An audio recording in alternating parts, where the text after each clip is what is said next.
It is wonderful to have you all with us.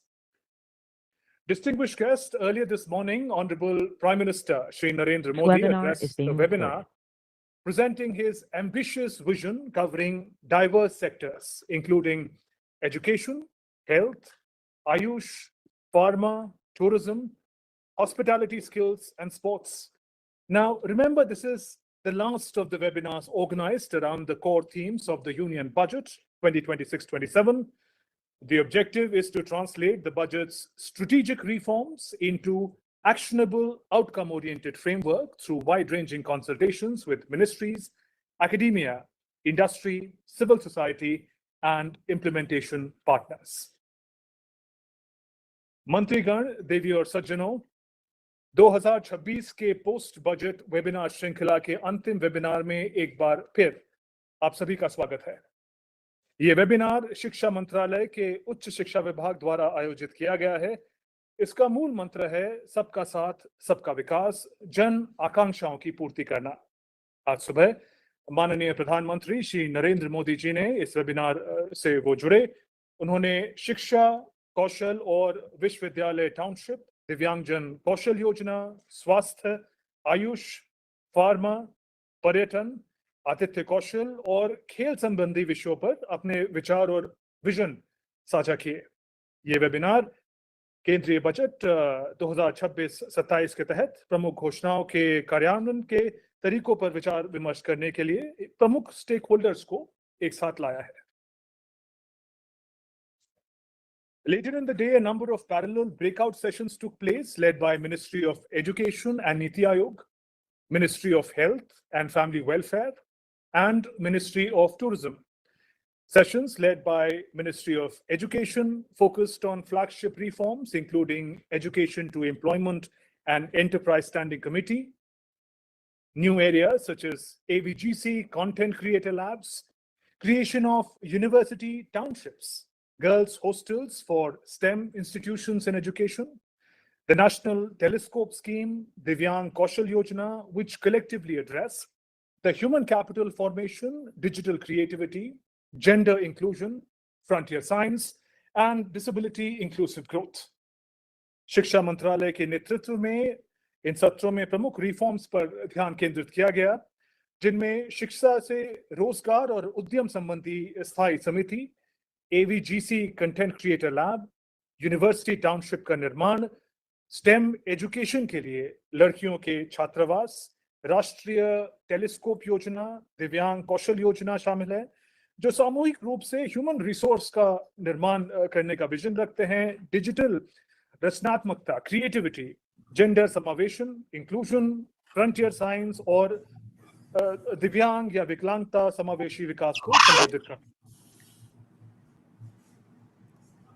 And ladies and gentlemen, I now invite Dr. Vineet Joshi, Secretary, Department of Higher Education, to present his remarks. Thank you very much. Namaskar and a very good afternoon. I also welcome the Honorable Minister, Shri Dharmendra Pradhan Ji, Honorable Minister for Education, Shri Piyush Goyal Ji, Honorable Minister of Commerce, Dr. Virendra Kumar Ji, Honorable Minister of Social Justice and Empowerment, Shri Ashwani Vaishnav Ji, Honorable Minister of Information and Broadcasting, Shri Rao Indrajit Singh Ji, Honorable Minister of State for Planning, and Dr. Jitendra Singh Ji, Honorable Minister of Science and Technology. I also welcome all the participants to this concluding session of the budget webinar. I would like to begin by expressing our sincere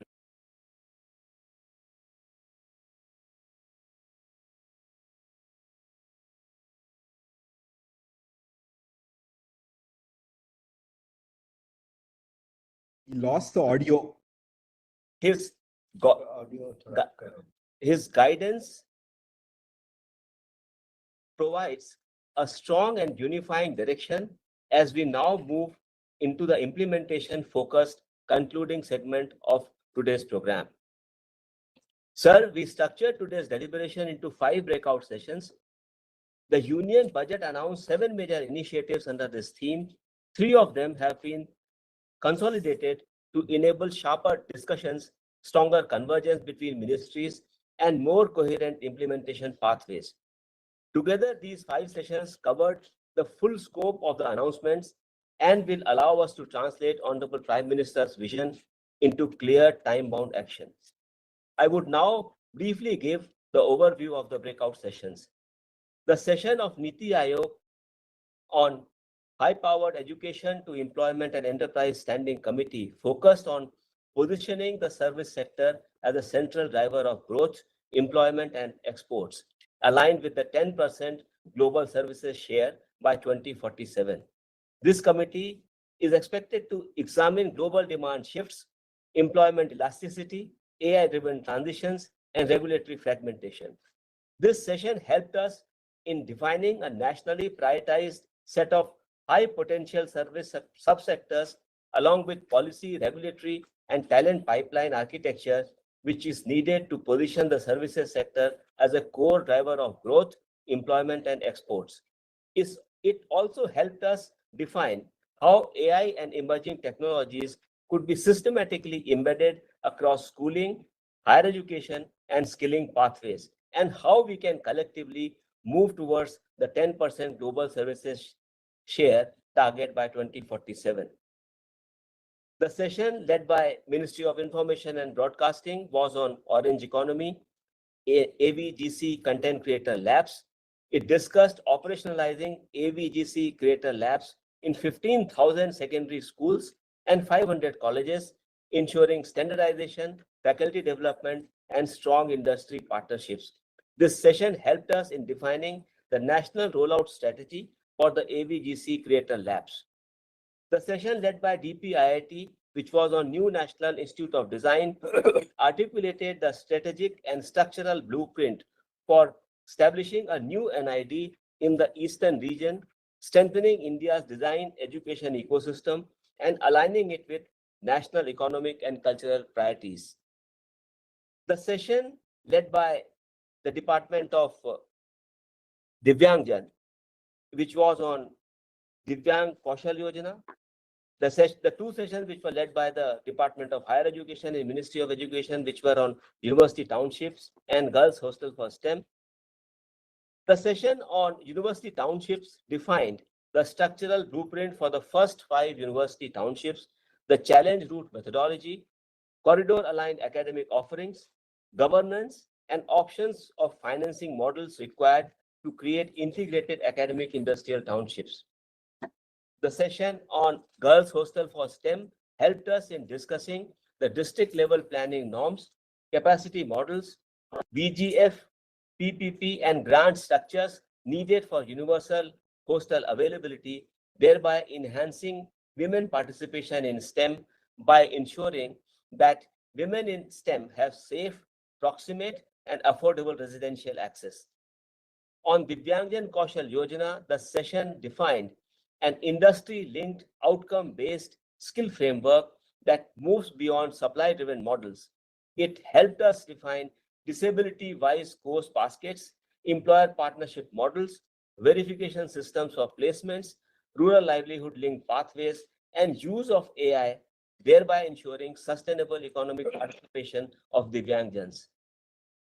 The session led by the Ministry of Science and Technology, which was on National Telescope Scheme for establishing 4 telescope infrastructure facilities, it discussed the phased execution plan for installation of 4 telescope infrastructure, including the technological roadmap, precision engineering partnerships, HR development strategy, science outreach plan, and the critical technologies that India must indigenize for world-class astronomical capacity, thereby strengthening India's indigenous capacity in advanced astronomy and precision engineering. We now have a better idea about a detailed roadmap, along with envisaged challenges, clearly defined implementation pathways, and the institutional mechanisms required to operationalize each budget announcement. We further encourage all the participants to keep on engaging deeply so that today's insights can translate into concrete results. With collective efforts, we can convert the Honorable Prime Minister's vision into measurable national outcomes and accelerate our journey towards Viksit Bharat 2047. I would now request the the session moderators, beginning with Professor Govind Rangarajan, Director of IISc, Bangalore, to let us know about their session deliberations in more details. Over to you, Professor Rangarajan. Thank you. So let me summarize the discussion on the university townships. We had an excellent discussion with world-class experts participating. Everyone agreed that the idea of a university township is very important and timely. What we discussed were some of the mechanics. For example, location was something everybody thought was an important criteria for the success of this concept. One suggestion was to have it as a satellite town of a major city where one can use the basic infrastructure of the city like hospitals, schools, etc.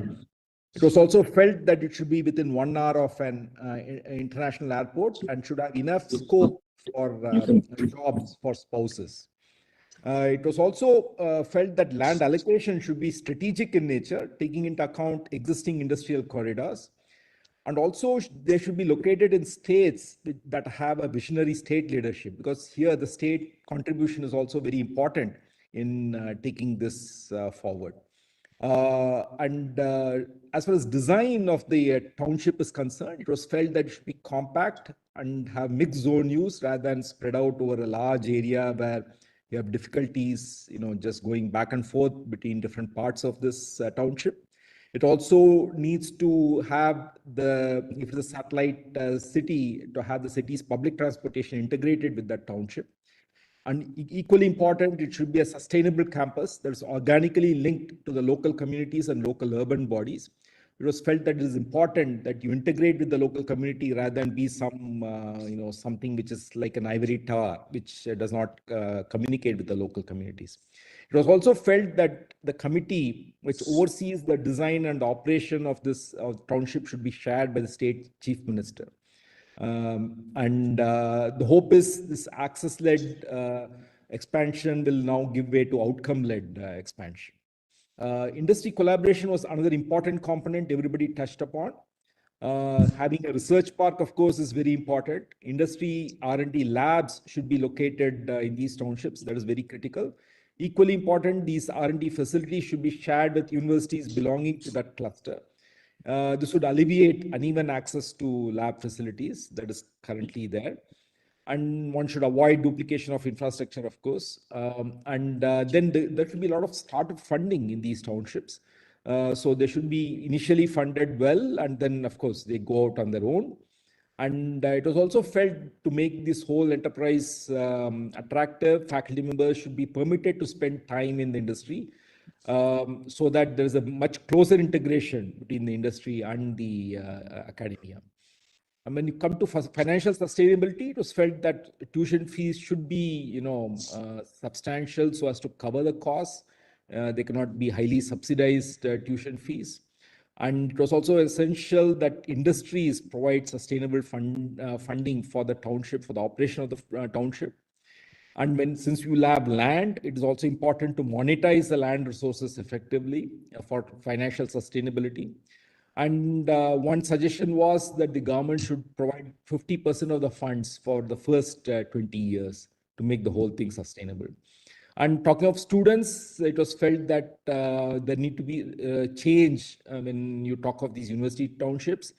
You just don't admit students based on their marks in, say, JEE Advanced and so on. You need builders who can actually build products so that the country becomes a product nation.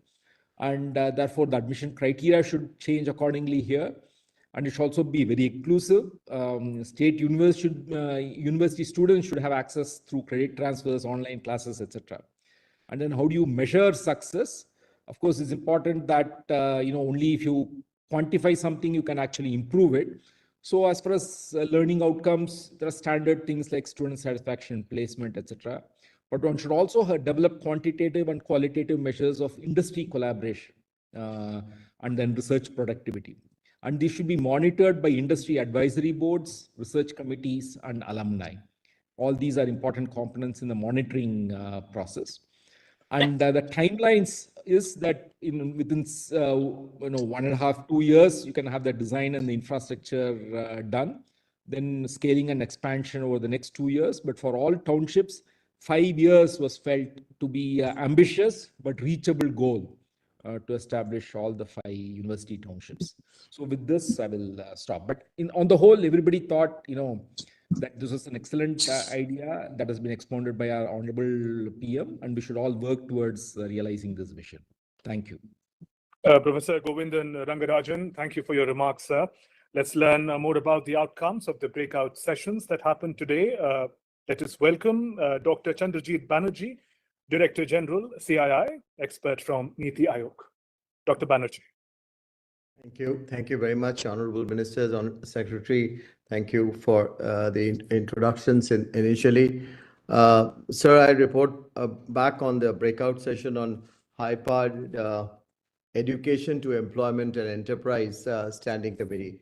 It was really a very, very lively session, taking the advice from the Honorable Prime Minister's speech in the morning. And as guided by the Ministry of Education and Niti Aayog, we deliberated in detail to conclude with 5 priorities and action items. And the deliberations today highlighted several important themes on strengthening the budget announcement on high-powered Education to Employment to Enterprise Standing Committee and enhancing the role of the services sector in India's growth story. The 5 priority items and action items. The first, if I can, is the centers of excellence as innovation hubs. This was with AI and tech intervention. The recommendation for one to establish AI and tech-enabled centers of excellence, each with a focus on sectors such as agri-tech, health tech, tourism, education, and digital services. Second, build these as private-public hubs, bringing together government, industry, and academia.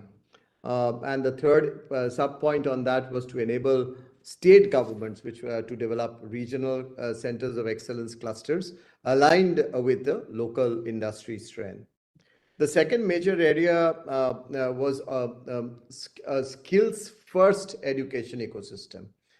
So we move towards a skills-driven learning pathways as a part of the of degree-centric education, integrate skills-based learning with aligned with the emerging technologies which we deliberated upon, and promote continuous learning through certifications and industry-led programs. Industry-led program was underlined. And the third piece in that, the skills-first education ecosystem, was integrating the skills, technical skills with creativity as well as problem solving and critical thinking. The third issue that came up was institutionalization of an industry-academia partnership.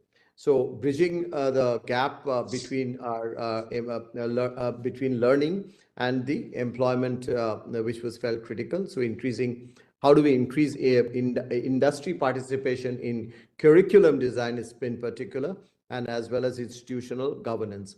Also expanding internships, industry immersion, and practical project exposure.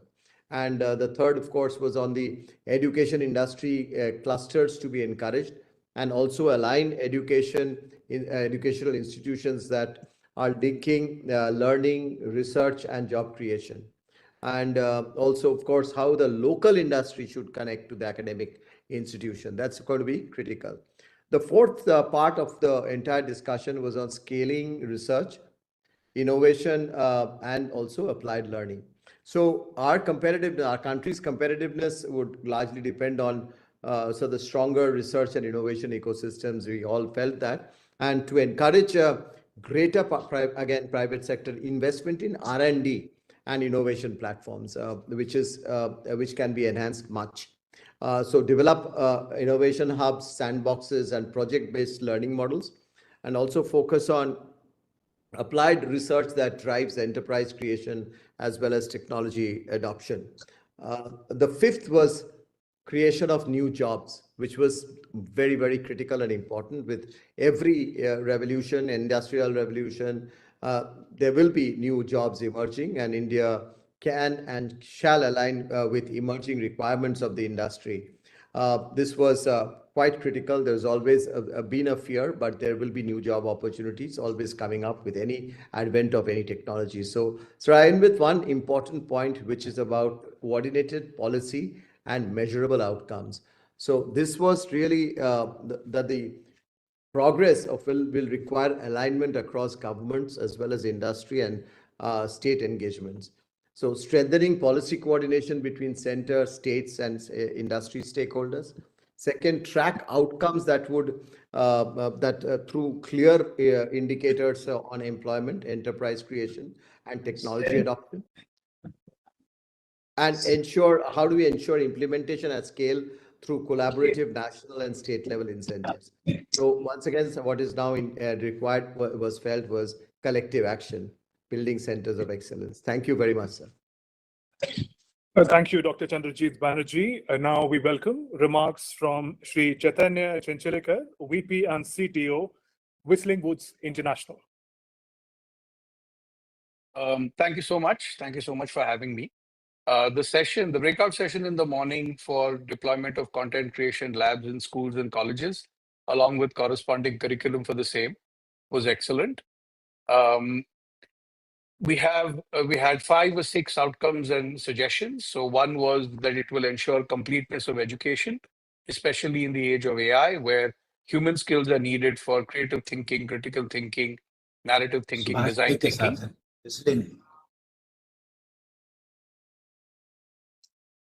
It will widen the spectrum for higher education and career pathways in media and entertainment through integration with the national education policy and emphasis on multidisciplinary learning, design thinking, and creative education. This will also help increase understanding of Bharatiya narrative traditions, folk art, and music, which will also enable a unique narrative storytelling style as well as a visual style to emerge out of India. What was recommended that we look at a phased implementation strategy, where we start off with pilot institutions and a kickstarting of teacher training, followed by expansion based on feedback and institutional readiness, and ensure national saturation and higher education linkage in phase 3. Industry collaboration and participation will be critical in providing mentorship, internships, real-world projects, and curriculum inputs, ensuring that the training remains aligned with evolving industry requirements. It was also noted that we need to ensure promotion of regional inclusion, that it should ensure participation from tier 2 and tier 3 cities, enabling students across the country to access creative education and digital opportunities. The key takeaway and action points are as follows. One is identification of institutions to identify suitable secondary schools and HEIs at the pilot stage and then at the saturation stage. Second is curriculum development, and this was significantly stressed by everybody, that we have to make sure that the curriculum that is built is both in alignment with NEP principles and multidisciplinary learning frameworks, but it is also includes all the inputs that are needed to create robust education and foundational education in creative and performing arts. The third key takeaway was faculty capacity building. This needs, because this is the first time that this will end up happening in the government vertical, so we need to approach it in a very strong and robust manner to incorporate as many faculty as possible to take things forward. The fourth point was infrastructure and technology framework. Since we are a techno-creative industry, we have to make sure that standardized high-quality infrastructure, including hardware, software tools, and digital platforms, is available across the country to ensure that the learning quality remains uniform or standardized and does not drop on account of lack of broadband connectivity or lack of computing access. The last is possibly the most important, which is awareness and outreach. Communication campaigns will need to be undertaken to inform students, parents, and educators about emerging career opportunities in the media and entertainment, AVGC, and creative economy sectors, and what are the higher education verticals that students who do study foundational education in creative and performing arts can take up. There were 3 or 4 concerns that were raised. One was the shortage of skilled faculty, which was kind of the topic that was highlighted the most. The second was the infrastructure requirements, so reliable electricity, broadband connectivity, and digital infrastructure. The third was career awareness and parental acceptance, without which none of these projects will really roll out in a successful manner. And we have to make sure that the parents and students do not lack awareness of this area. And the fourth is to make sure that we have industry link, that the industry is linked to both the curriculum development as well as industry mentorship, to make sure that the students acquire skills that are needed today as well as tomorrow. So this was a brief summary of the breakout session for content creation labs in schools and colleges. Thank you very much. Thank you, Shri Chaitanya Chanchalikar. We now welcome Shri Sridhar Mari, NID alumnus, AI startup founder and designer from Bengaluru, to share his thoughts with us. Hi, good afternoon, everyone. The honorable ministers and the executive leadership, thank you for the opportunity to speak with you today. Just got a couple of slides here to sort of sum up on what we've discussed in the morning. So the topic that we've taken is design as a catalyst for national progress. And this, can you just, I'll just share my screen rather. Okay, so somebody's shifting the slides. Okay, so the panel was diverse and it included design practitioners, industry representatives, educators, and policy stakeholders. Next slide, please.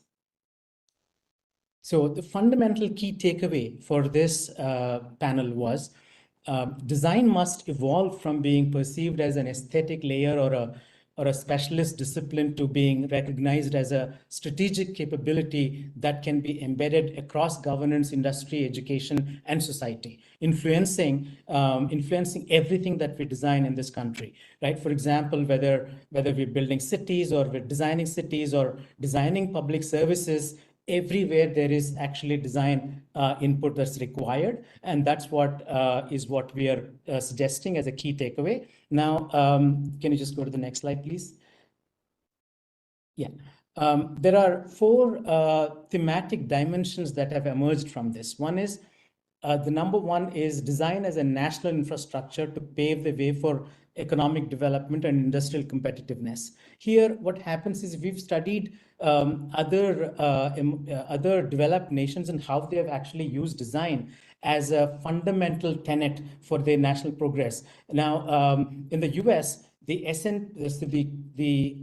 industries that were driven by design have outperformed S&P 500 index by 219%, right? So that's the kind of impact that design can have. Similarly, in the UK, one of the studies has indicated that about 90 billion pounds were being added to UK's national economy every year based on the design interventions that they're taking. And that's influencing nearly 5% of the GDP for UK. Now, the gross value added, actually. So that is the kind of impact that we can envisage from design, and especially when we use design as a strategic tool to build the public infrastructure and make the industry competitive and so on. The second theme that has emerged is design as the cultural capital that's embedded with Indian identity. Now, today, we all talk about Japanese design and German design and Scandinavian design, but then there is enormous amount of strength in Indian design, but we don't really quantify it, or we don't even qualify it because it's so diverse and pluralistic, and we need to actually study it and bring it out as a national cultural capital for the progress of this nation. And we will double click on that in the next couple of slides.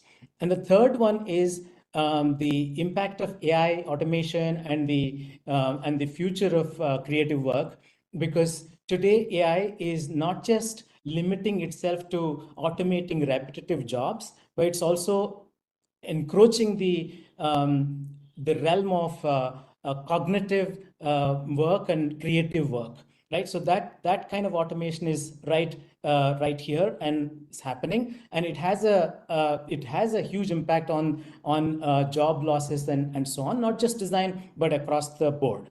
Now, how do we actually use this opportunity to create or even to think of the newer and emerging jobs that would sort of come up during this intervention or the impact of AI?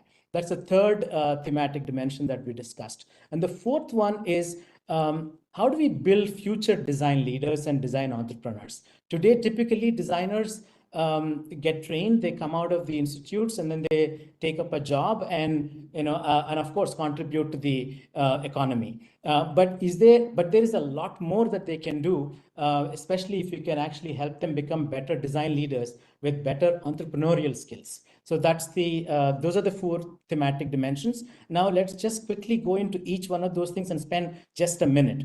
Next slide, please. Now, when we say design as a national infrastructure, what we mean is that the way we have innovated about digital infrastructure, the entire digital infrastructure that the government of India has envisaged and implemented is a story that is unparalleled in the world, right? So that kind of a story can be done with the design also as a national infrastructure, influencing the social equity, public services, governance, and so on. So that is that's what we mean by how design can become a strategic tool.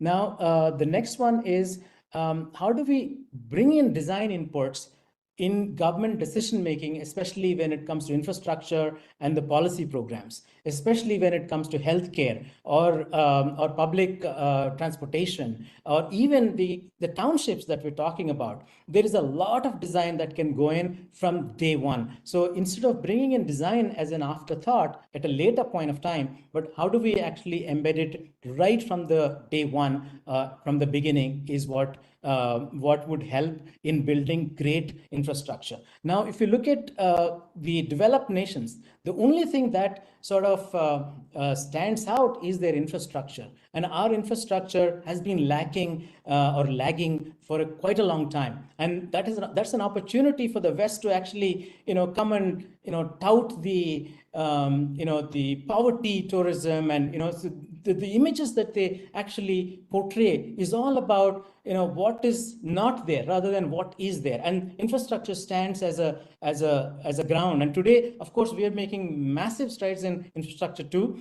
and whether it's airports or national highways, they're all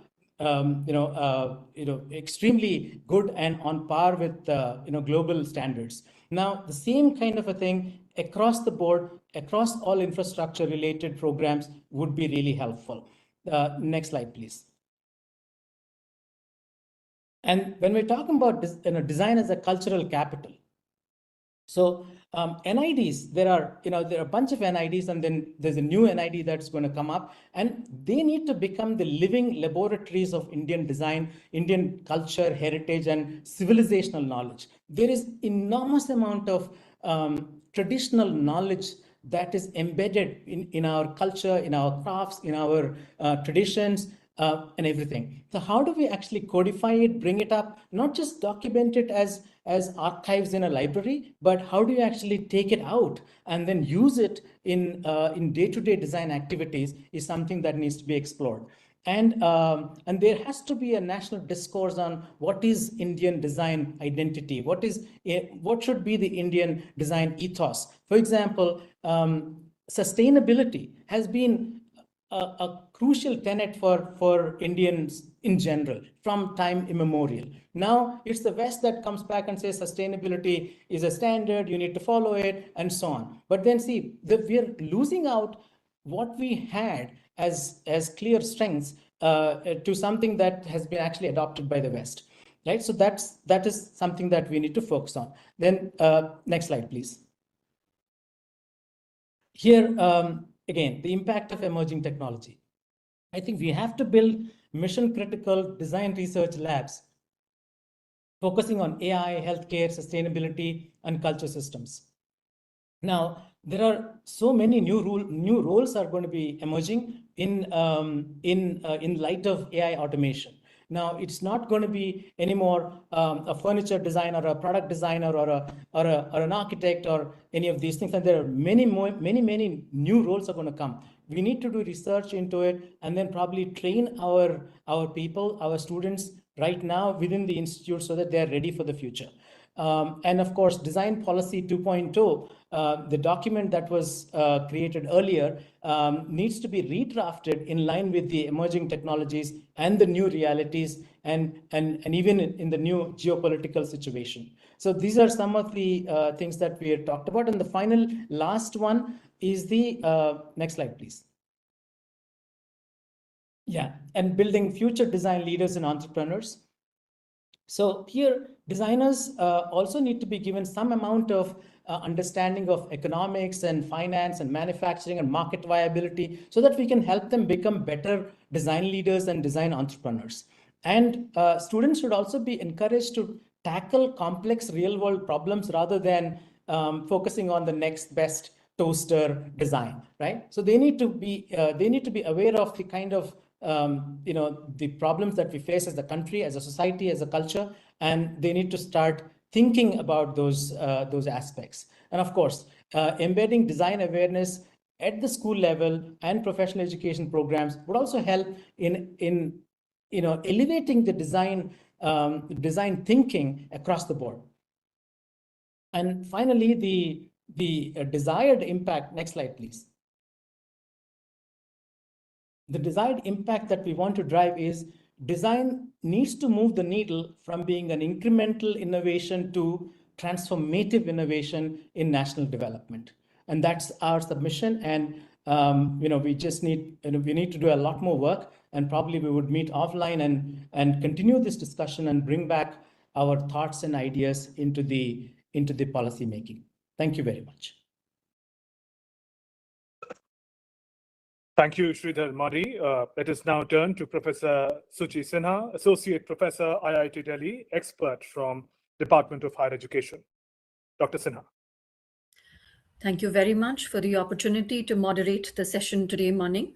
The session that I moderated was on girls' hostel in every district for STEM institutions.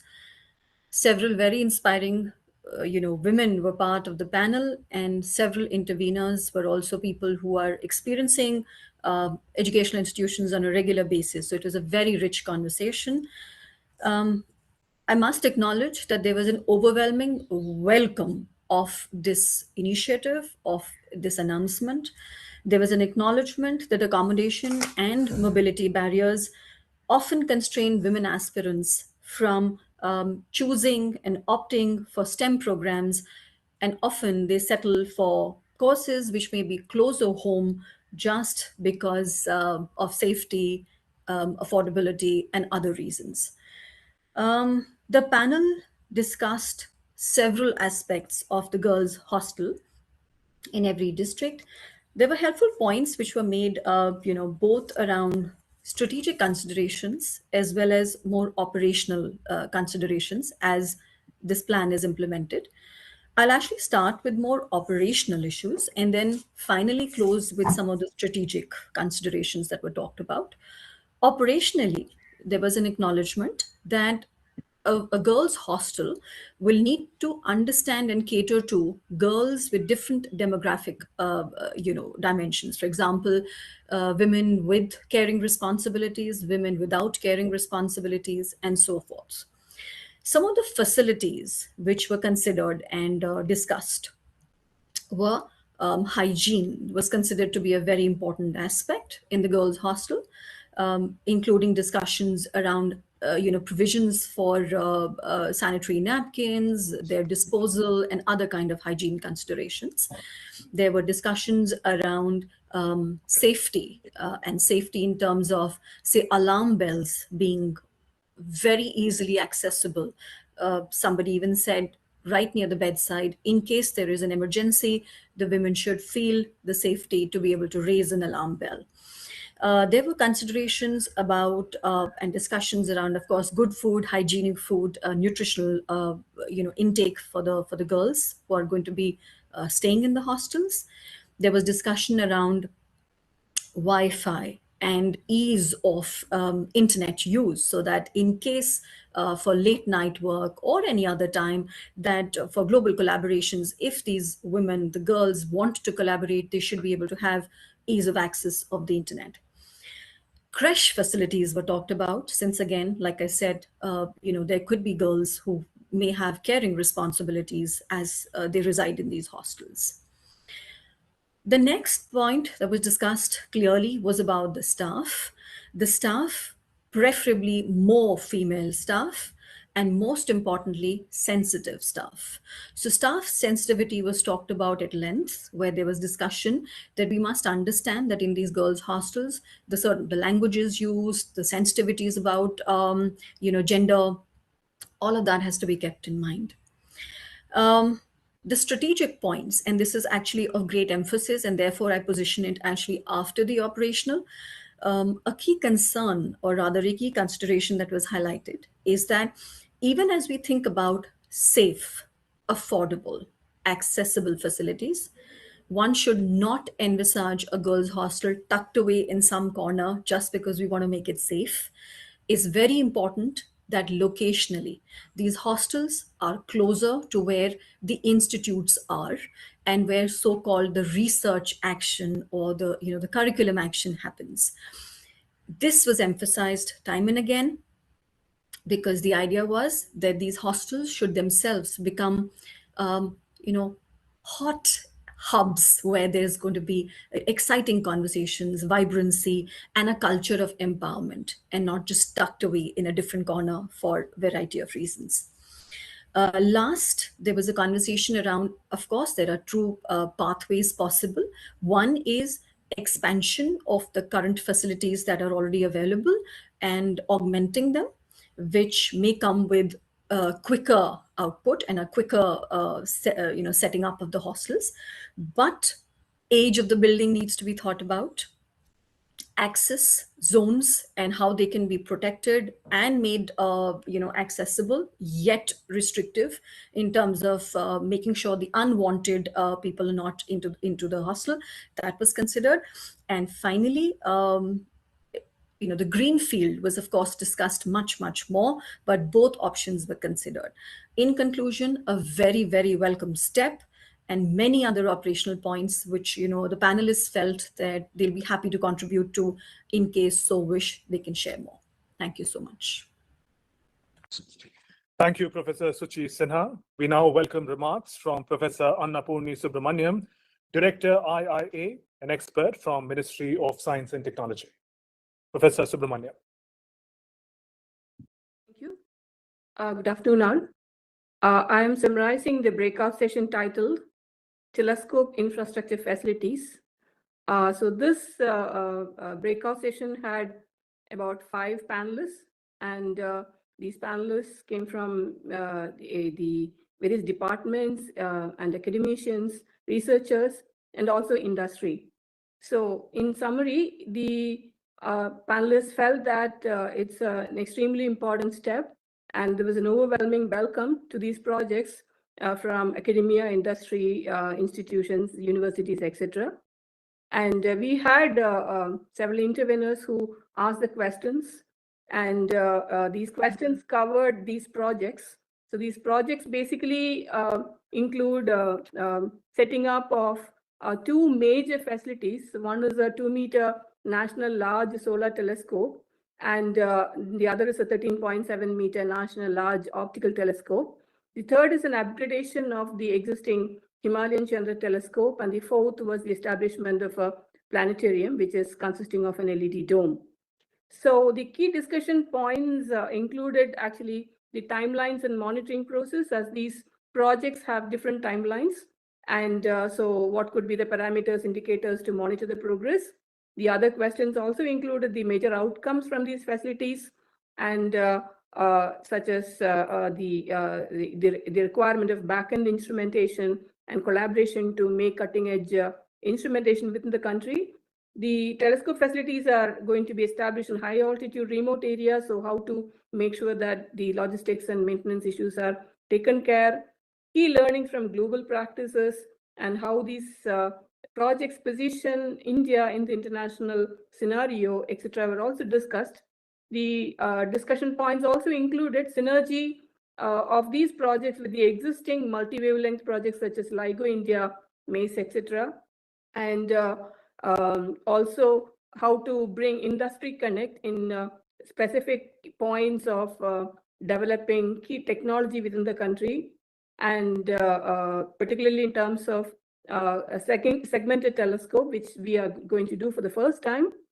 And how do we strengthen science communication in the country, and how can we have a network of planetariums or science communication centers to actually communicate what is being done in these projects, also about the excitement of science and discoveries made in these particular facilities. It also discussed how to ramp up human resources, capacity building in the country, as well as how do we empower and involve students and young researchers, etc., in the whole project.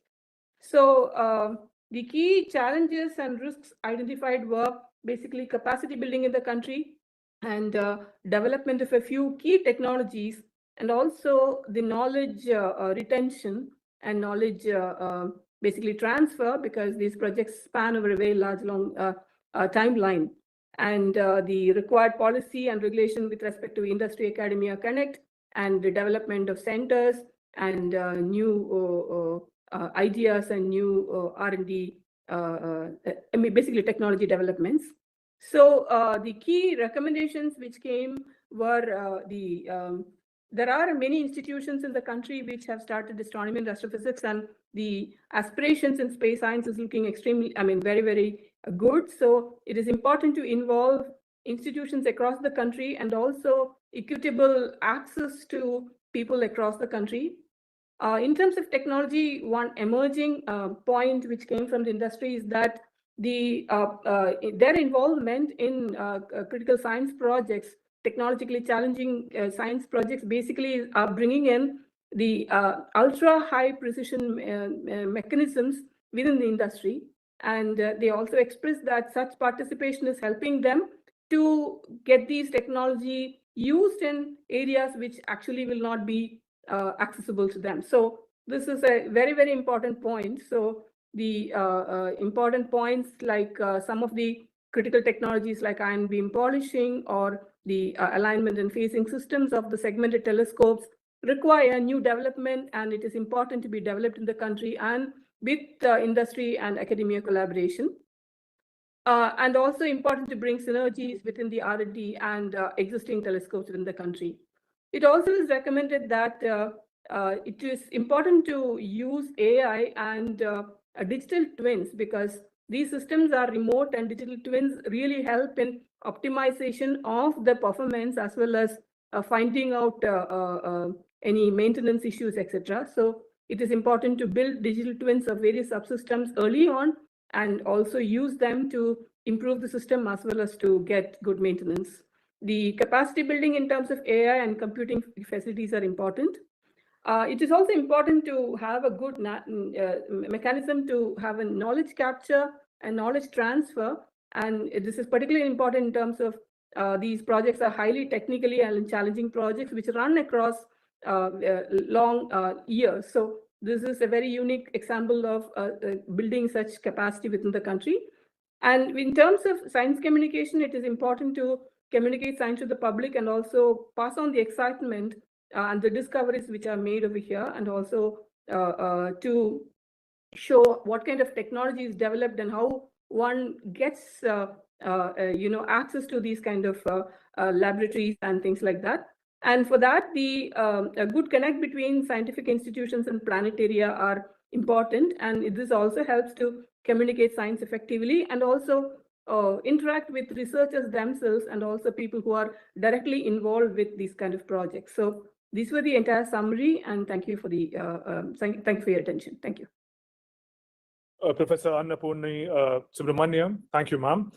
We now turn to remarks by Mrs. Manmeet K. Nanda, Additional Secretary, DPWD, expert from Department of Empowerment of Persons with Disabilities. Ma'am, over to you.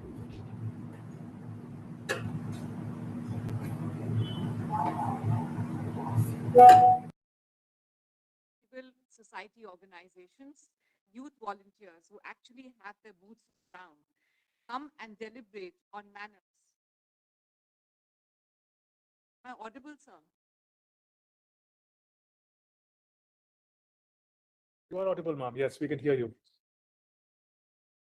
So we had representatives from the government, from the private sector, corporate, civil society organizations, youth volunteers who have actual boots on ground, deliberate on how to strengthen the ecosystem for employment-linked skilling of Divyangjans. The panelists also shared best practices, innovative models, and policy suggestions. The deliberations were organized around 5 thematic pillars, the 5 Ps as we would like to summarize, each capturing a distinct dimension of challenge and opportunity. Passion. The webinar opened with the strong affirmation that there needs to be a broad consensus that technical skilling itself is not sufficient. What is needed is an inclusive workplace culture, leadership commitment from employers, staff sensitization as essential prerequisites before training and hiring PWDs. Therefore, passion, like the group agreed, must translate from intent into a sustained institutional action.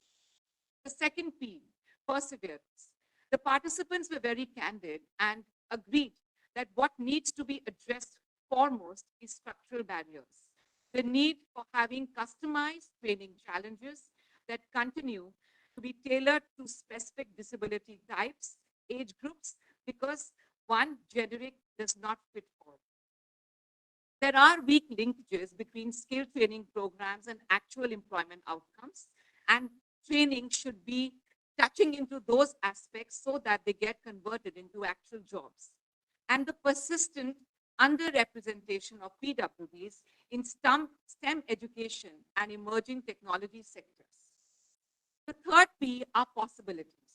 The discussion highlighted a range of expanding opportunities for the Divyangjan Kaushal Yojana that can strategically leverage the growing demand for talent in AI, semiconductor manufacturing, gig economy platforms, the rise of online and blended learning models, so that we can reach to the remotest PWD, deeper industry partnership for inclusive hiring, and an increased adoption of assistive technology. The fourth P is the potential, the need to strengthen the existing ecosystem by aligning the skill programs with actual market demand with sector-specific job roles, expanding digital literacy initiatives, promoting training of trainers program with cross-disability expertise, developing incubation support, financial inclusion mechanisms, and procurement preferences for PWD entrepreneurs. The fifth P, pilot. The webinar concluded with a set of concrete priority actions for early implementation, a need for a national awareness campaign focused on the untapped employment opportunities of the PWDs, the strengthened industry-linked skilling programs for on-the-job training components, expand accessible training infrastructure, scale up assistive technology support, introduce sector-focused skilling initiatives, increase rural outreach and participation of PWDs in all skilling development programs, encourage online blended training models.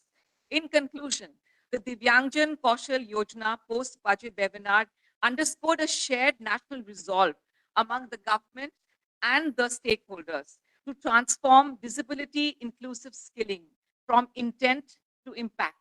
Across these 5 pillars of passion, perseverance, possibilities, potential, and pilot, stakeholders converged on a clear imperative. Skilling must be demand-driven, accessible, and employment-linked. Thank you. Thank you, Mrs. Manmeet Nanda. And we thank all the moderators for their leadership and insights in the webinar today.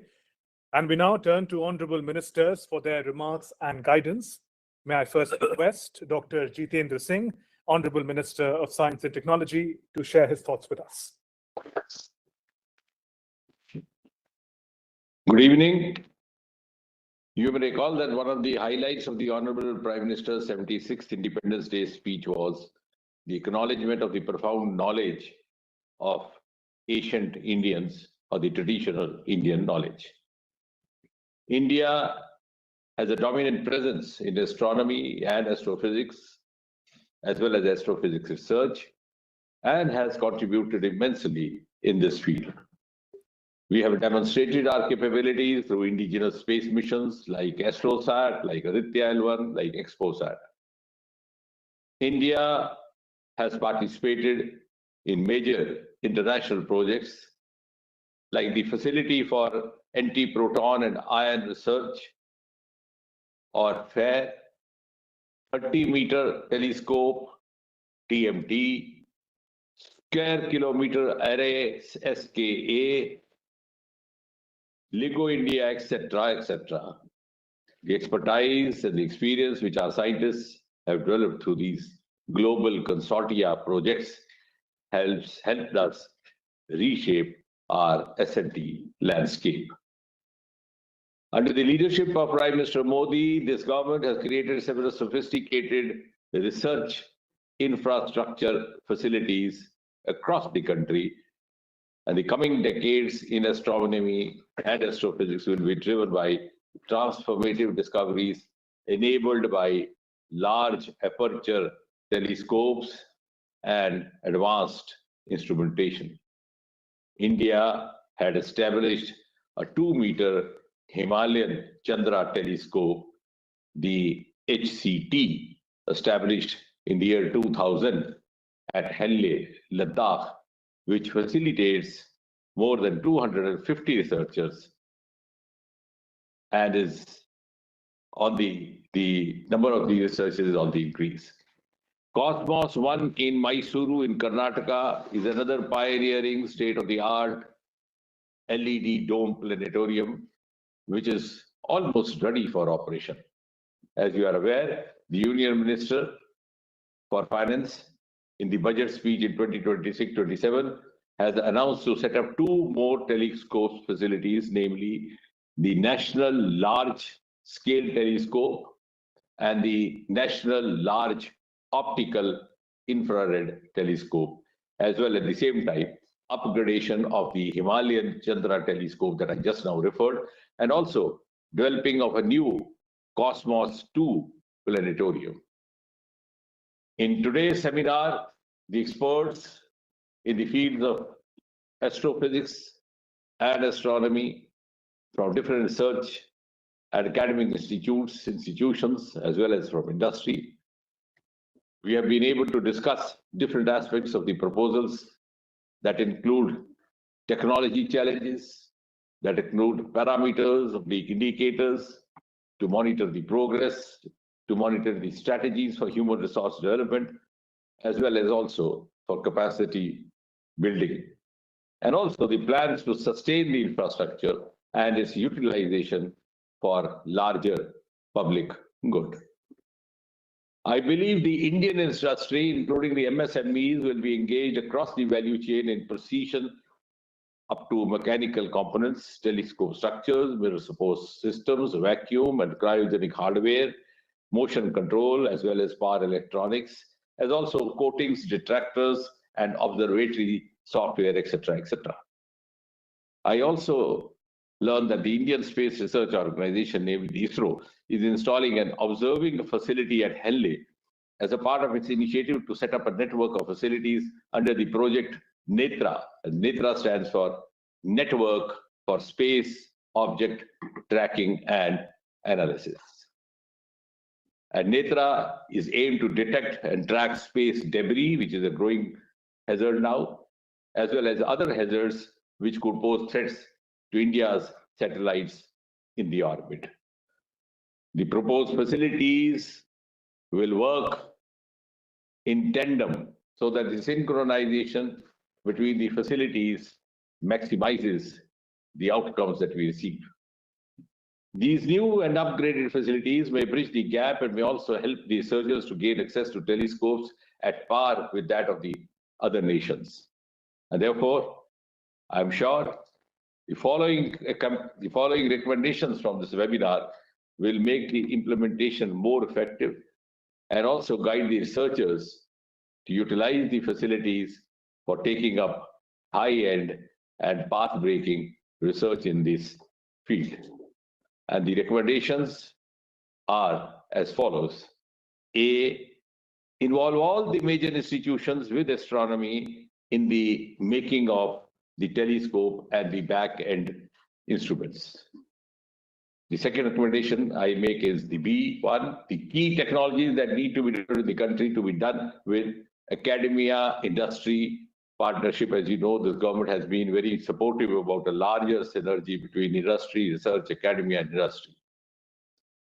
C, to establish a strong connect between scientific institutions and planetaria to communicate science effectively to the public, because unless we don't reach these shareholders, our purpose would be defeated if we are not able to bring in the ultimate aim or achieve the ultimate aim of bringing in ease of living in the life of a common man for whom all this SNT research is meant. D, selection of the partner for building large telescope to be based on QCBS model and integration. And the D and the E recommendation would be the integration of AI ecosystem and developing digital twins, which are essential for optimal performance and maintenance of infrastructure. And lastly, the recommendation would be the knowledge capture and knowledge retention, which are important in technologically challenging and long duration projects. And ultimately, I believe an extended collaboration among all the stakeholders, among all the collaborators across the lines is what is going to decide the ultimate outcomes of all these endeavors. Thank you very much, ladies and gentlemen. Thank you, Dr. Jitendra Singh. May we now request Sri Rao Inderjeet Singh, Honorable Minister of State for Planning, to deliver his remarks.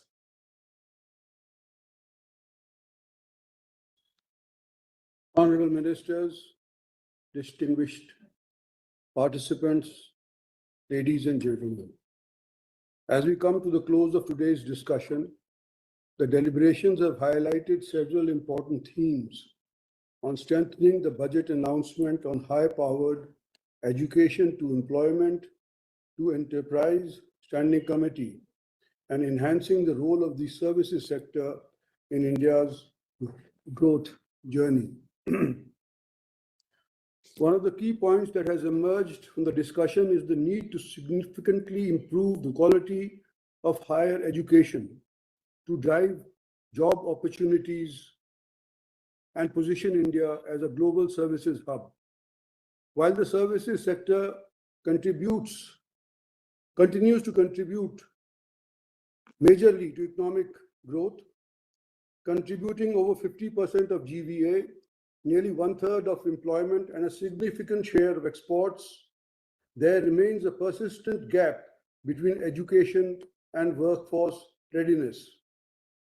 Addressing this will require stronger alignment between academia and industry, including greater industry participation in curriculum design, board of study, and academic councils and training systems. Participants also highlighted the importance of expanding structured internships and work integrated learning programs so that students gain meaningful industry exposure and practical skills during their academic journey. Another important theme of the discussion was the growing role of artificial intelligence and digital public infrastructure in shaping the future of services and employment. AI adoption has the potential to significantly enhance productivity, innovation, and global competitiveness. However, enabling this transition will require appropriate infrastructure, innovation sandboxes, and supportive ecosystems so that businesses, particularly MSMEs, can effectively adopt these technologies. The panels also emphasize the need to strengthen research and innovation ecosystems, including the establishment of centers of excellence in R&D with participation from the private sector. In addition, the importance of building flexible and future-ready learning systems, upskilling teachers at scale, particularly in emerging areas such as AI, machine learning, and deep technologies, was emphasized. The discussion also highlighted the importance of collaboration between policymakers, industry, and academia to bridge skill gaps and accelerate innovation. Strengthening of center-state coordination and promoting services clusters and innovation hubs in Tier 1 and Tier 2 cities can further expand employment opportunities and support regional economic growth.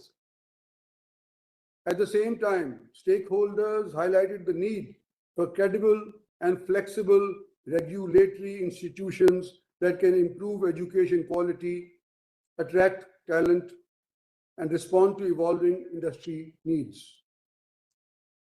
Finally, the importance of clear and measurable indicators was emphasized to ensure accountability and to track progress. The insights shared during today's webinar provide valuable inputs for shaping policy directions, particularly in the context of the said committee. With that, I would like to thank all the distinguished panelists and participants for their valuable contributions to today's discussion. Thank you. Thank you, Shri Rao Inderjit Singh Ji. We now request Shri Ashwani Vaishnav, Honorable Minister for Information and Broadcasting, to share his thoughts with us. नमस्कार।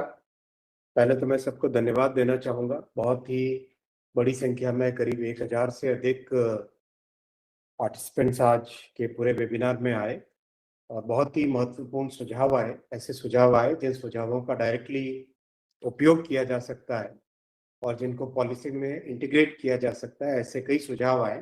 तो इसके लिए मैं सभी panelist को, सभी participants को, सबको मैं धन्यवाद देना चाहूँगा। आपके सुझावों से ही आगे देश की पॉलिसी का निर्माण होगा और देश के विकसित भारत के रास्ते में आपके सुझाव बहुत महत्वपूर्ण है। मैं कुल मिला के 3 विषय यहाँ पे आपके सामने रखना चाहूँगा। पहला विषय है क्रिएटर्स इकोनॉमी, एक ऐसा सेक्टर बन के उभरा है जो कि पिछले 7-8 वर्षों में और विशेषकर डिजिटल इंडिया की जो पहुंच गांव-गांव में हुई है, ग्रामीण क्षेत्रों में हुई है, उसका जो इम्पैक्ट हुआ है, उससे पूरी नई इकोनॉमी, क्रिएटर्स इकोनॉमी बन के उभरी है।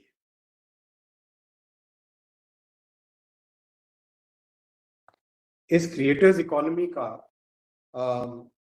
फायदा कई तरह से हुआ है।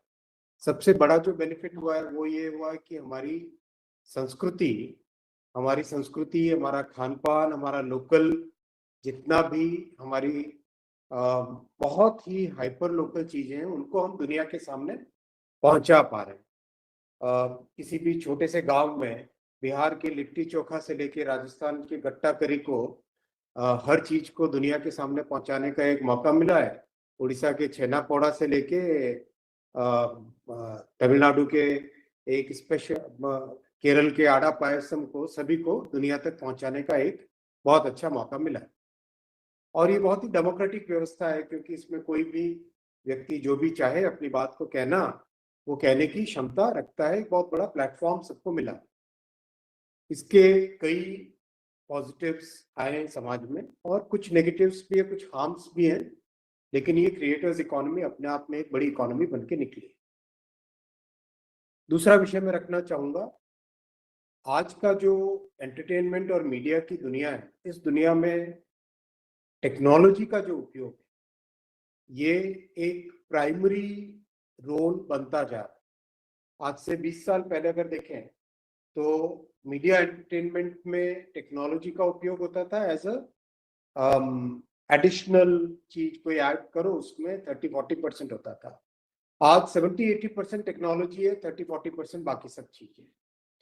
इसमें हमारे देश के नौजवान विशेषकर और आने वाले युवक युवतियां वो कैसे लीड लें, इस चीज के बारे में माननीय प्रधानमंत्री श्री नरेंद्र मोदी जी ने बहुत एक अच्छा विजन रखा।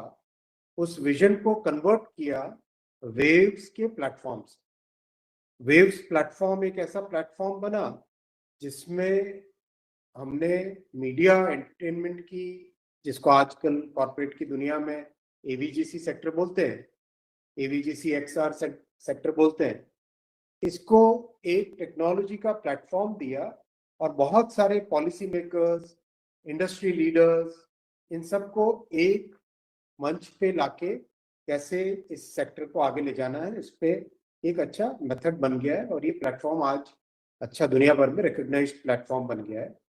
वेव्स के समिट के बाद में फॉलोअप एक्शन जितना हुआ, in that follow up action we have been able to showcase our creators works in the entire world और अब तक करीब करीब 1000 करोड़ से अधिक बिजनेस मिल चुका है हमारे क्रिएटर्स को। आप इमेजिन कीजिए इस वेव्स के प्लेटफॉर्म के बिना हमारे क्रिएटर्स को दुनिया के मार्केट में कोई पहुंच नहीं होती थी। इस वेव्स के प्लेटफॉर्म और इसके सब्सिक्वेंट एक्शंस के कारण, जिसमें वेव्स बाजार है, वेव्स एक्स है, वेव्स इंक्यूबेटर है, वेव्स एक्सेलरेटर है, वेव्स फंडिंग का है, कई सारी चीजें हैं और वेव्स का अपना एक ओटीटी भी है। तो इन सब के माध्यम से आज अपने देश के क्रिएटर्स को एक बहुत बड़ा ग्लोबल मार्केट मिलने लगा है। टोक्यो में, ओसाका में, मेलबर्न में, ओंटारियो में, टोरंटो में, हाल ही में जर्मनी में, यूके में, सब जगह हमारे क्रिएटर्स को अपनी प्रोडक्ट्स को, अपने कॉन्सेप्ट्स को, अपने प्रोडक्शन को, अपने कंटेंट को दिखाने का मौका मिला और उससे बहुत अच्छे कॉमर्शियल बेनिफिट्स हुए। 1000 करोड़ से ज्यादा का बेनिफिट हमारे क्रिएटर्स को मिला। तीसरा विषय मैं सबके सामने रखना चाहूंगा वो है हम इसको इंस्टीट्यूशनलाइज कैसे करें। वेव समिट अपनी जगह आया, ये हर 2 साल में एक बार होगा, जिससे कि पॉलिसी मेकर्स, इंडस्ट्री सब जुड़ेंगे। अब इसको नेक्स्ट लेवल पे ले जाना है, तो नेक्स्ट लेवल पे ले जाने के लिए एक कल्पना की गई, Indian institute of creative technologies.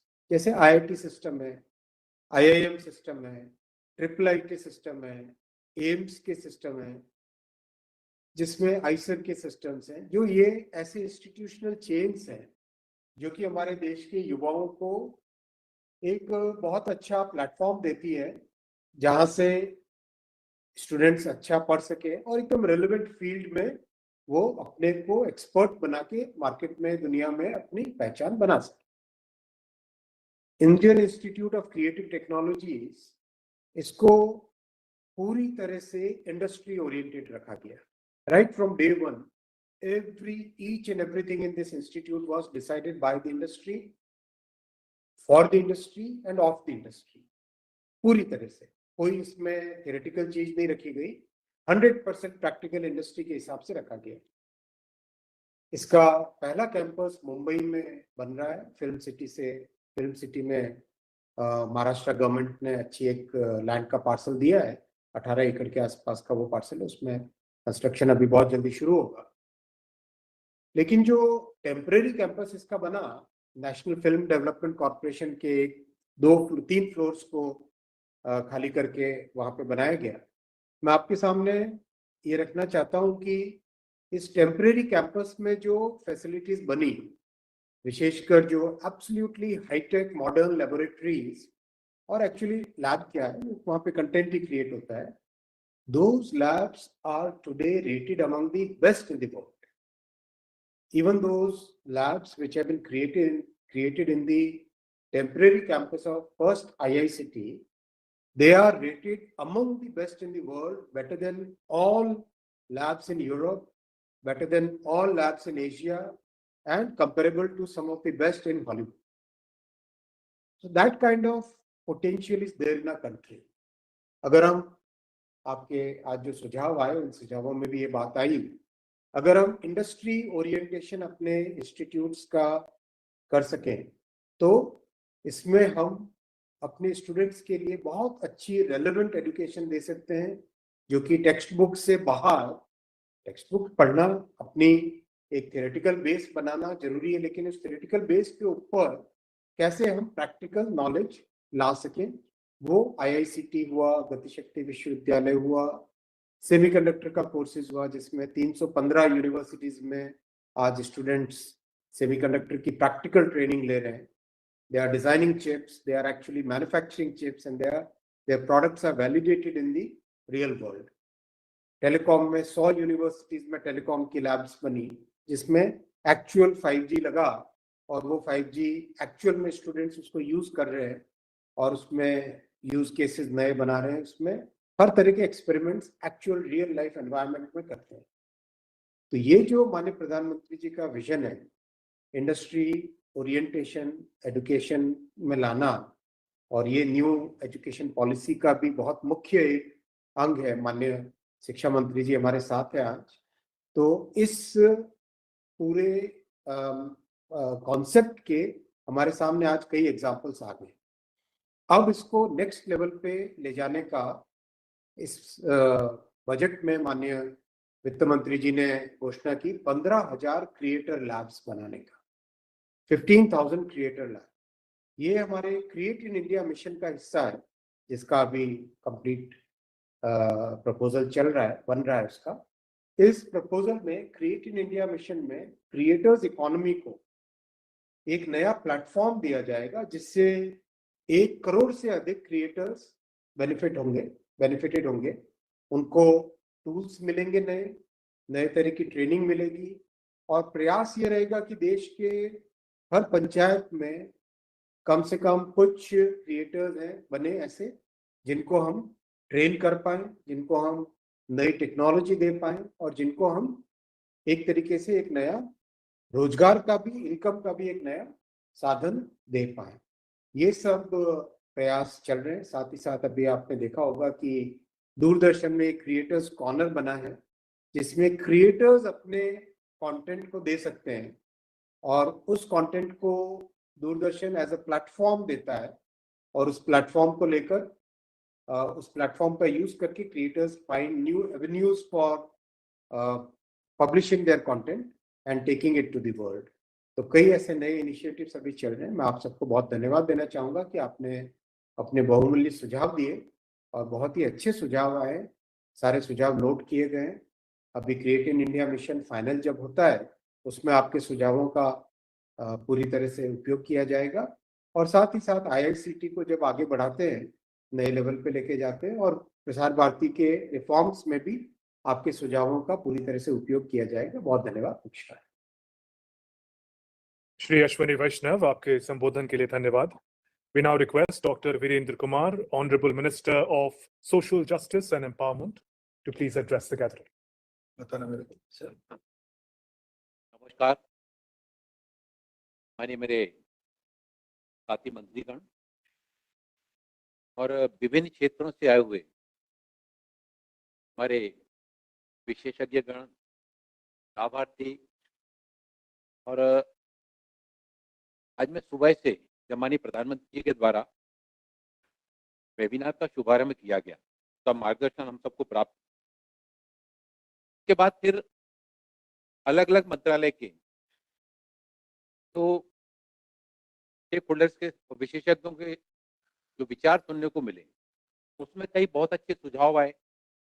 उसमें बहुत अच्छे जो पहल की गई उनके द्वारा, उन पहलों के बारे में भी जानकारी रखी गई. माननीय प्रधानमंत्री नरेंद्र मोदी जी ने हमेशा इस बात पर जोर दिया है कि किसी भी देश के वास्तविक विकास का मापदंड यह है कि वहां समाज के सबसे कमजोर वर्गों को कितने प्रभावी ढंग से सशक्त बनाया जाता है. और हमारा जो दिव्यांगजन कौशल योजना, इस बार के बजट में जो दिव्यांगजन कौशल योजना का अनाउंस हुआ, उसमें सरकार के प्रयासों के साथ जब मैंने देखा कि जब कम्युनिटी की भागीदारी जुड़ जाती है, समाज की जब भागीदारी जुड़ जाती है, तो वो कदम कई गुना आगे बढ़ जाते हैं.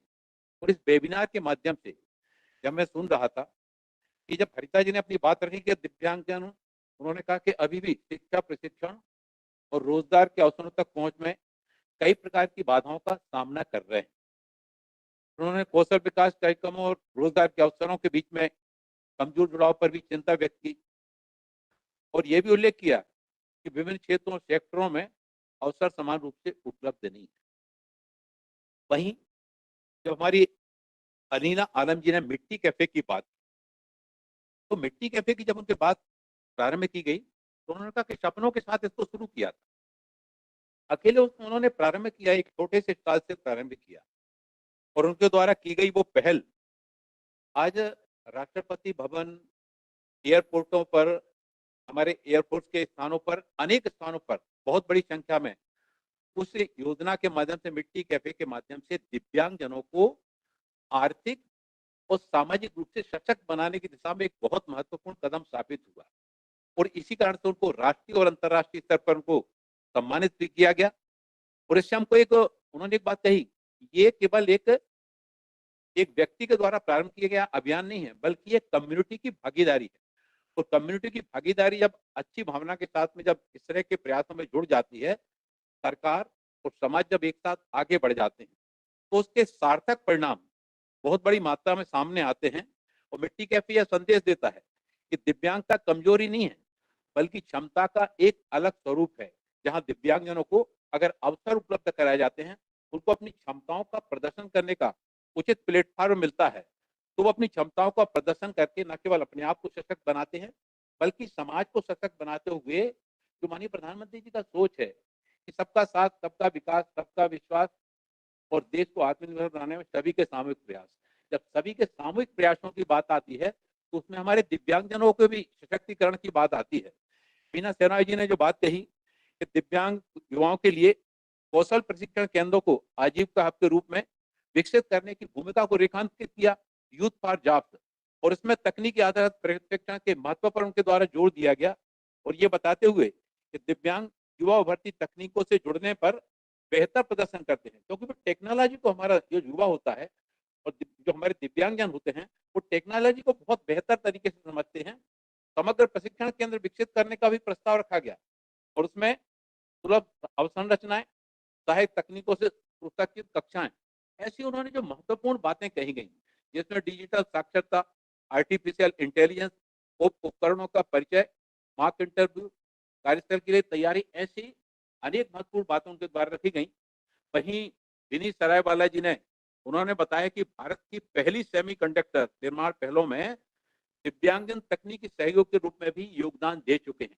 यानी दिव्यांगजनों को जब अवसर मिलता है तो वो हर स्थान पर अपनी क्षमता का प्रदर्शन करने में कहीं पीछे नहीं रहते हैं। उन्होंने इस बात पर भी जोर दिया कि दिव्यांगजन तकनीकी और स्टीम क्षेत्रों में पूरी तरह से सक्षम है।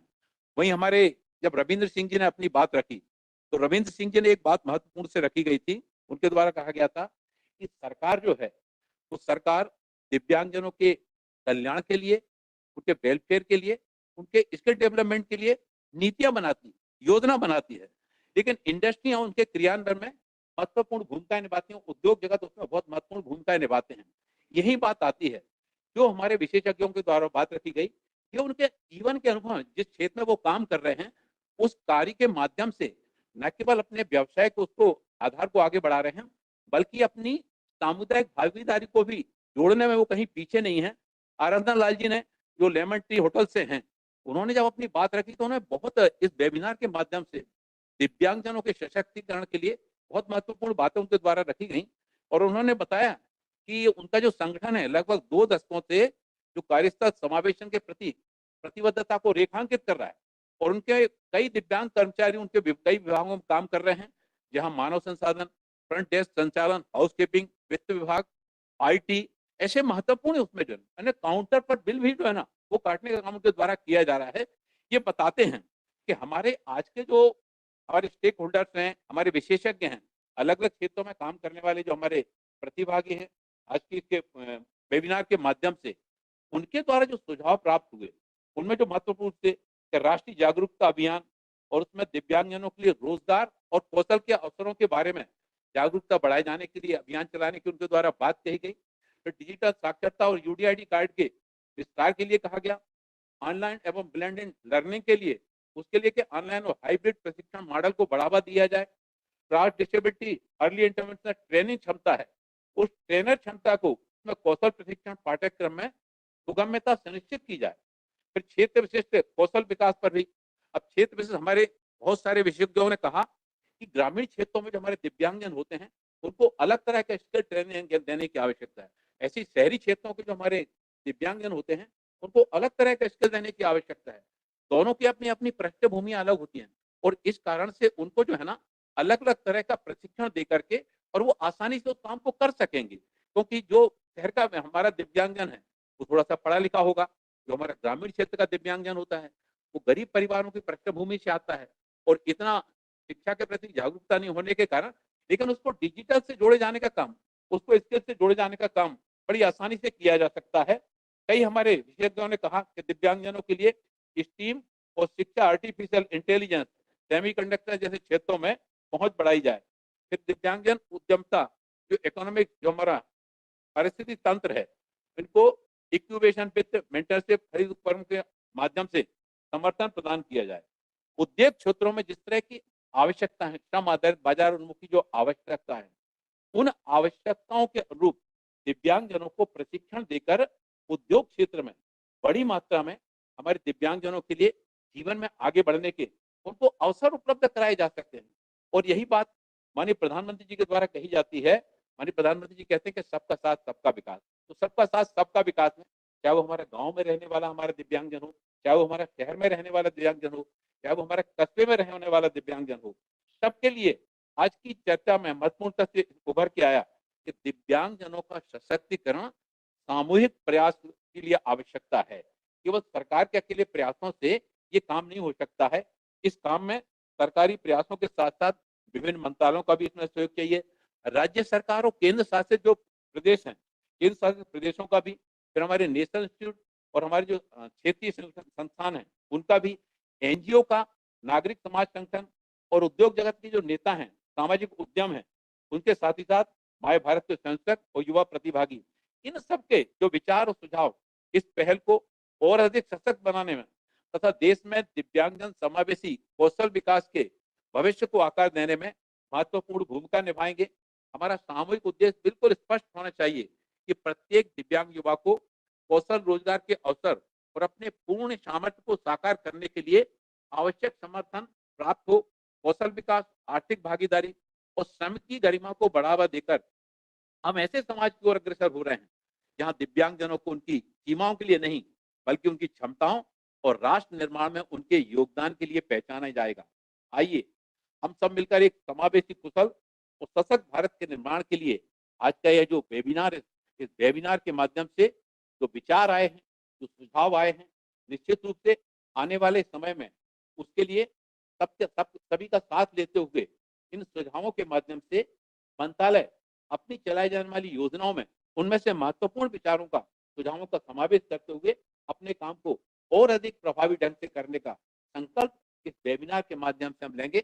ऐसे ही और मुझे अपेक्षा है कि आप सबका भी इस काम में, दिव्यांगजनों के सशक्तिकरण में, उनके आर्थिक, सामाजिक, शैक्षणिक विकास में आपका भी आने वाले समय में हम सभी को ऐसा ही सामूहिक रूप से सहयोग मिले।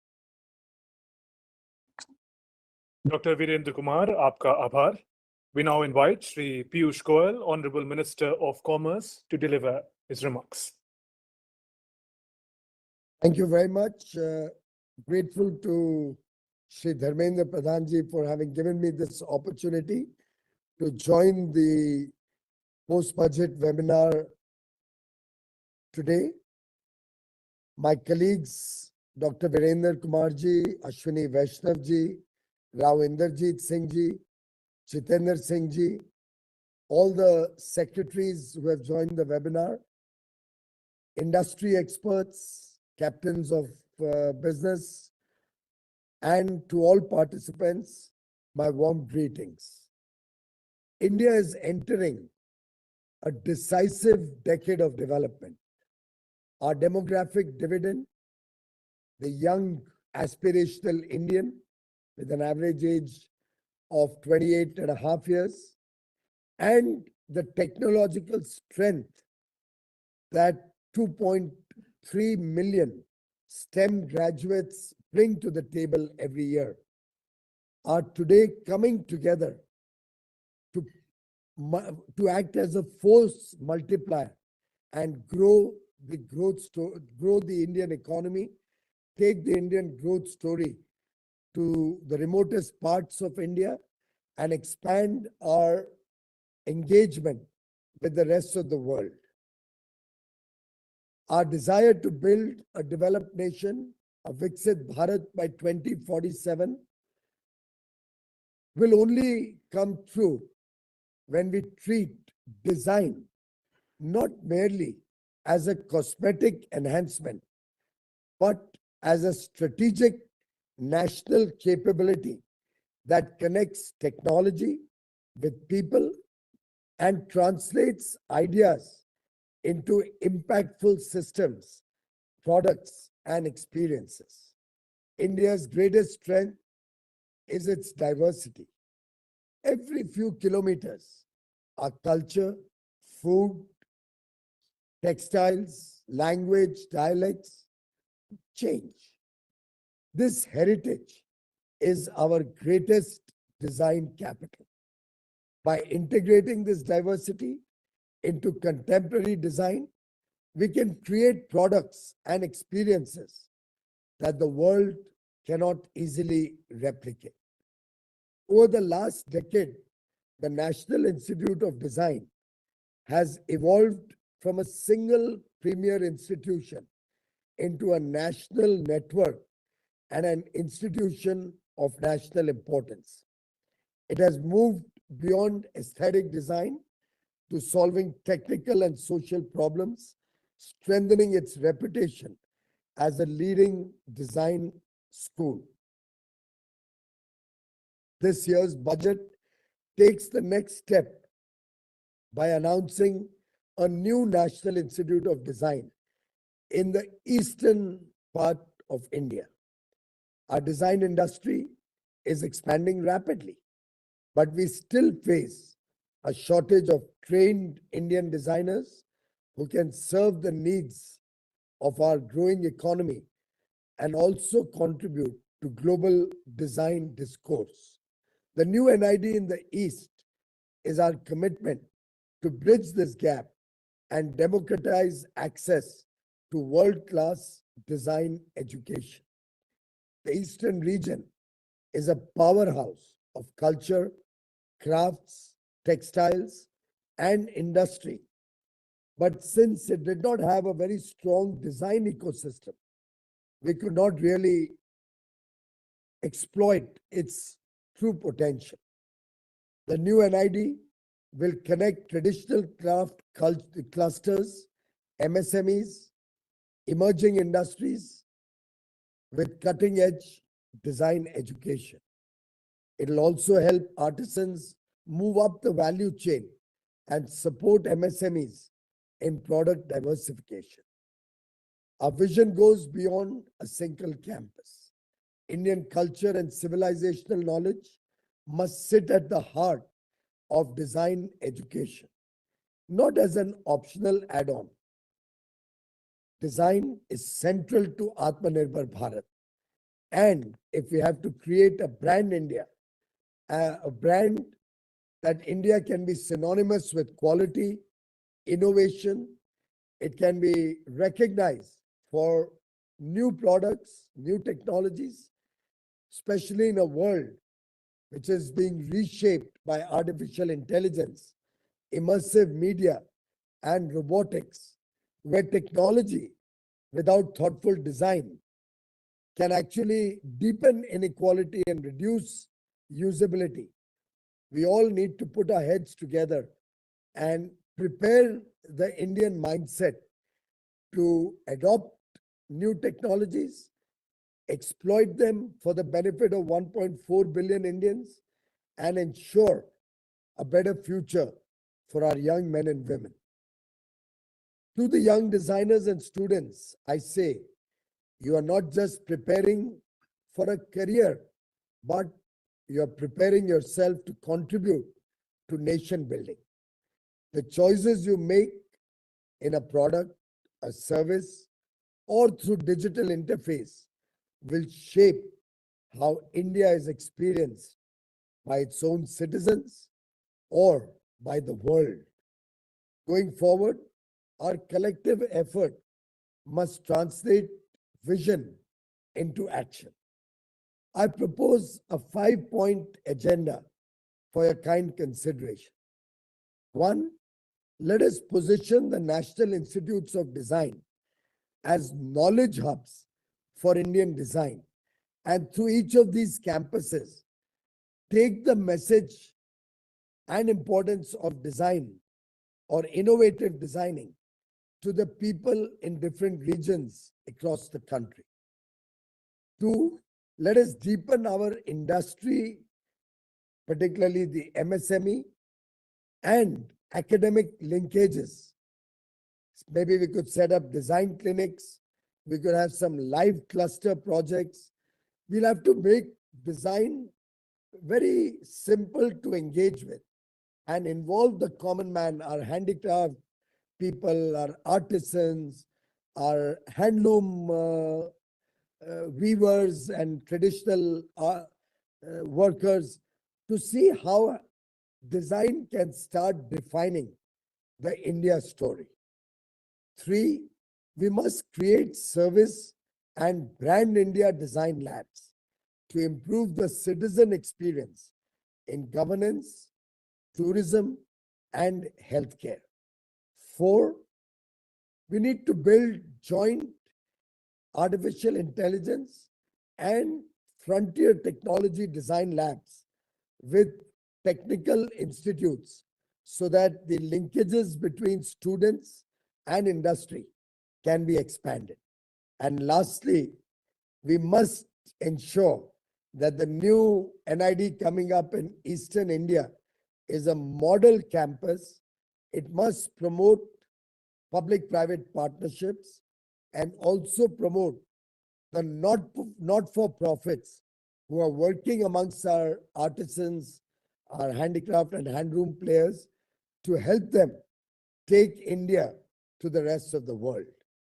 Let this webinar produce a clear roadmap so that design becomes a central pillar of our journey towards a developed nation, a Viksit Bharat by 2047, and the new National Institute of Design emerges as a global symbol of innovation rooted in our rich traditions. Thank you very much, friends. My best wishes to all of you, and really grateful to the organizers of this webinar for putting together so many very interesting subjects that I saw on the agenda, and for giving me an opportunity to talk about our plans for the National Institute of Design. Thank you very much. Shri Piyush Goyal, thank you, sir, for your remarks. I now turn to Shri Dharmendra Pradhan, Honorable Minister for Education, to deliver the closing remarks. Namaskar, Mr.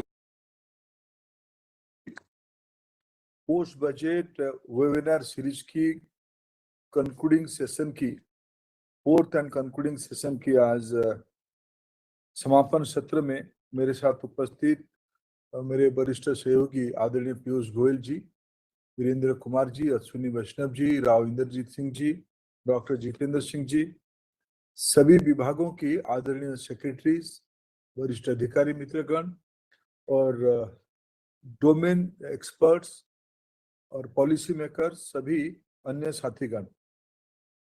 माननीय प्रधानमंत्री जी ने आज सुबह उसका उद्घाटन किया। दिन भर आज सार्थक चर्चा हुई। मेरे पास जो जानकारी है, जो हमारे 7 विषयों में ऑल आर इंटरकनेक्टेड, 5 विभाग की 7 विषयों की जो विस्तार से सुझाव और चर्चा हुई, उसमें से लगभग 1.5 लाख पार्टिसिपेंट विभिन्न टेक्नोलॉजी प्लेटफॉर्म पे जुड़े। मैं सभी को बधाई देता हूं। इस प्रकार की भारत सरकार की, प्रधानमंत्री जी की जो विजन है, पार्टिसिपेटरी गवर्नेंस मॉडल डेवलप करना, उसमें हम लोग आज एक बहुत बड़ा महत्व कदम आगे बढ़े। सभी मेरे आदरणीय सहयोगियों ने और जो हमारे डोमेन एक्सपर्ट ने, जिन्होंने समअप किया इन 7 विषयों को, सबने फोकस तरीके से जो 7 विषय दिया गया था, education to employment and enterprise, AVGC, NID, 5 University Township, 500 STEM students के लिए गर्ल्स हॉस्टल, दिव्यांग कौशल योजना और 4 टेलीस्कोपिक इंफ्रास्ट्रक्चर फैसिलिटी। मित्रों, हमारी सरकार की नीति रही है सबके साथ सबकी विकास, और हमारी एनईपी में हमारी सारे की जो एक मूल सूत्र है राष्ट्रीय शिक्षा नीति। राष्ट्रीय शिक्षा नीति ने इंक्लूसिव एजुकेशन और एक्सेसिबल एजुकेशन के बारे में जोर दिया गया है।